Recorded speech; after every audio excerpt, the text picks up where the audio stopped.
Know Your Enemy. Know Your Enemy, James Partain.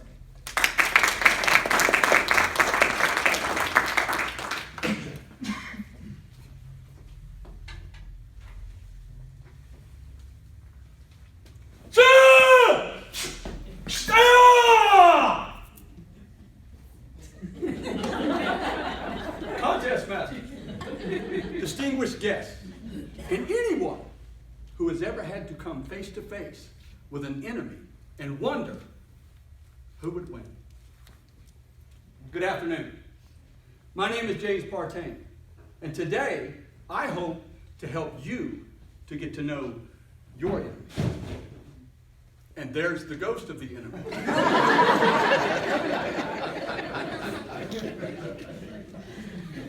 In the immortal words of Sun Tzu, if you know yourself and you know your enemy, you need not fear defeat in 100 battles.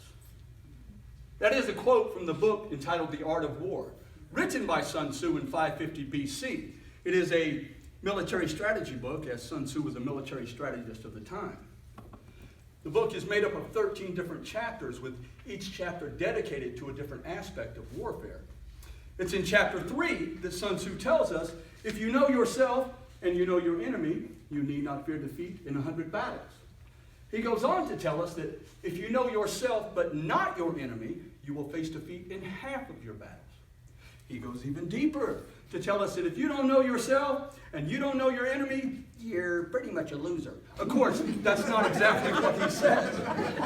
What he does say is if you don't know yourself and you don't know your enemy, you will lose in every single battle. In every battle you're in, you will face defeat if you don't know who you are and you don't know who your enemy is.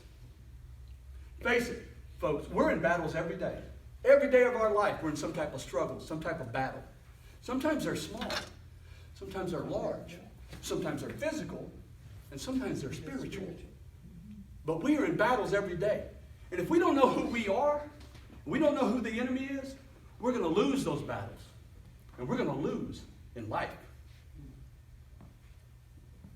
Having read The Art of War on 3 different occasions in my life, I was at different stages of my life, and I came away with different interpretations. The first time I read it as a young 18-year-old Marine, I came away with a very drastic interpretation. We won't go there. The second time I read it was when I was on the martial arts tournament circuit, competing in martial arts tournaments, and I used the book then to gain any advantage I could over my opponent. Know your enemy.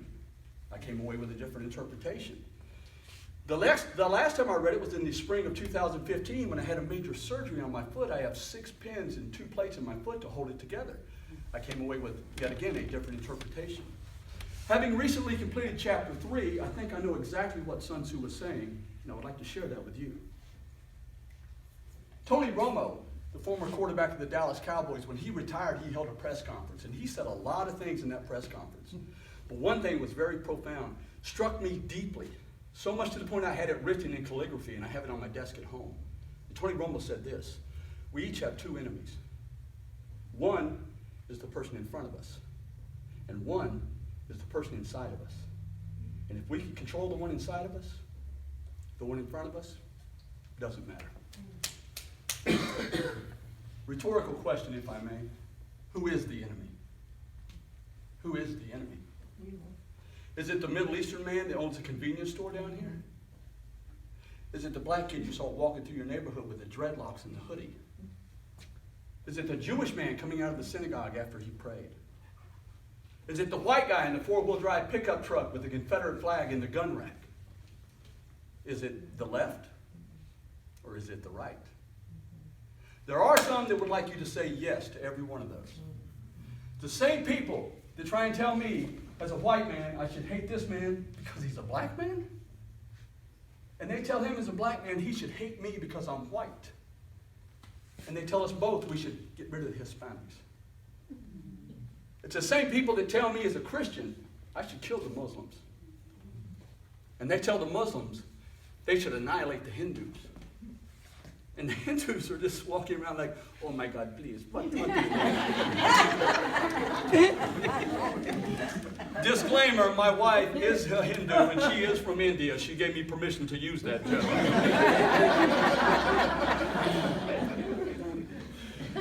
think this has just started, you're fooling yourselves. This has been going on since the dawn of time. Amen. Since the first two cavemen ran into each other, one caveman looked at the other one and said, ugh! And the other caveman went, ugh, ugh! And they started fighting. Folks, we cannot allow these toxins to penetrate our minds. We cannot allow people to tell us what we're supposed to think. We cannot allow people to tell us what we're supposed to feel. When we allow these toxins to penetrate our minds, remember this: what we think is what we become. If we think hate, we become hateful. Right. If we think love and understanding, we become loving and understanding.